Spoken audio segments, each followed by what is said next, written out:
You showed the corruption both of Putin and the oligarchs.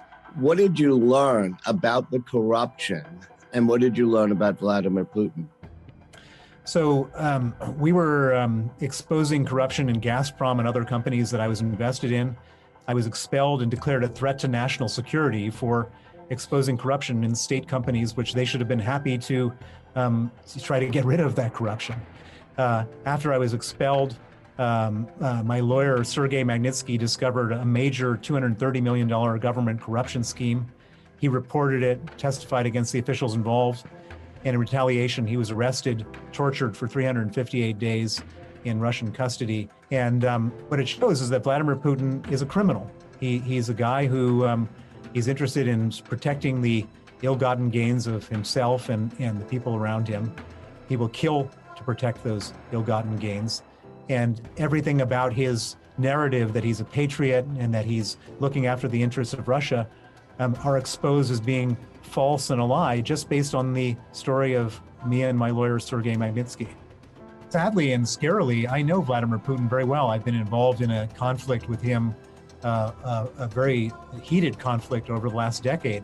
And what I've learned about Vladimir Putin is that he never backs down.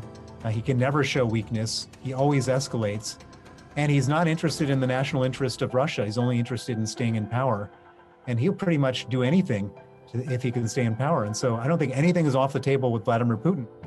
You were the largest, at one point, financial investor, foreign financial investor in Russia. What will these sanctions mean to the Russian economy, and what things can we expect? What affects Putin the most is not necessarily the ones that do the most damage to the economy. What affects Putin the most is the ones that does damage to the oligarchs, these multi-billionaire individuals that we see on the Forbes list and the ones sailing around in their yachts.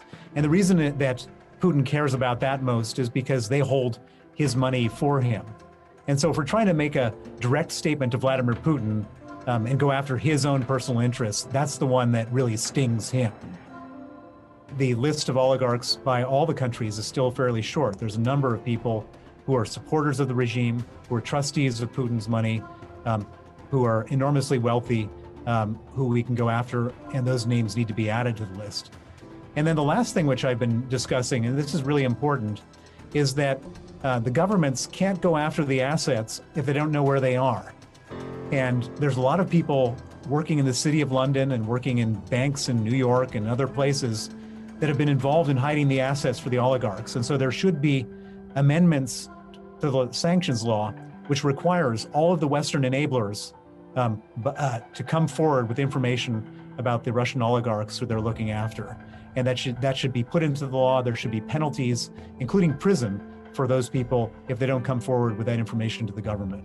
We could have stopped this invasion by all working together, all going after, on a narrow basis, Putin's interests. But we're now in a situation where Vladimir Putin has declared major war in Europe, and everything has to be thrown at him, everything. And we have sanctioned SWIFT, in other words, unplugged a number of Russian financial institutions from the main information connecting network. But we've only done it for 70% of Russian banks. And so what's going to happen very quickly is that the Russians will modify all of their payments to go through the other 30% of the banks. And so that needs to be fixed. That needs to be upgraded so all Russian financial institutions can no longer transfer money in and out of the country. I mean, it's painful for the average Russian. Vladimir Putin is not eating less well because of that. Well, basically, for every European household that's heating their house with Russian gas, we're paying money to the Russians for their war machine to invade neighboring countries. And so we shouldn't be doing that. And unfortunately, it's not something that you can just change overnight. This should have been dealt with a long time ago. It perplexes me why Germany has become more dependent on Russian gas over the last 10 years than less dependent. Russia has been using gas as a weapon for a long time, and certainly gas is the main way in which they fund their illegitimate activities. And so going forward, I think that there needs to be a major rethink of how Europe gets their gas, and they need to find ways, including ways of having to pay more so that they're not dependent and not funding Russia. there needs to be a major rethink. And Germany just announced that in the last couple of days that they're going to do that. It's an extremely important part of not funding Vladimir Putin and not being dependent on Vladimir Putin. Well, from my detailed knowledge of this man, it's all about him staying in power. So Vladimir Putin has been there for 22 years. In his 22 years, he's stolen an enormous amount of money. I would guess $200 billion, maybe more at this point. He's stolen that money by killing people, taking people hostage, doing all sorts of terrible things. And that money should have gone to paying for roads, hospitals, and other public services. So after 20 years, people are tired of him. And he sees the writing on the wall. In Belarus, 18 months ago, the people rose up against Lukashenko and wanted to replace him after a fraudulent election. And it was only because Putin sent troops in that they ended up getting, that Lukashenko was still in power. In Kazakhstan, just at the beginning of this year, there was a major effective coup where they got rid of the Nazarbayev family. And so Putin saw this and he thought, this is coming for me. This is going to happen to me if I don't do something dramatic. And so what do you do if you're a dictator? You need to stay in power in order to stay alive, and you believe your time is almost up. You start a war. You deflect whatever anger people might have towards you, towards a foreign enemy. And so I don't believe any of the rhetoric that Vladimir Putin has said about NATO, about the Ukrainians, about the Nazis. It's all made up. It's all made up for the purpose of justifying a war, and he needs the war to stay in power. Well, I think that his biggest vulnerability is that he's stolen all this money over the last 20 years. He keeps the money with oligarchs in the West, and that's his Achilles heel because we have access to freeze that money. And I've been screaming from the rooftops for the last month that we should go after the oligarchs' money because that's what Putin cares about. It's his money.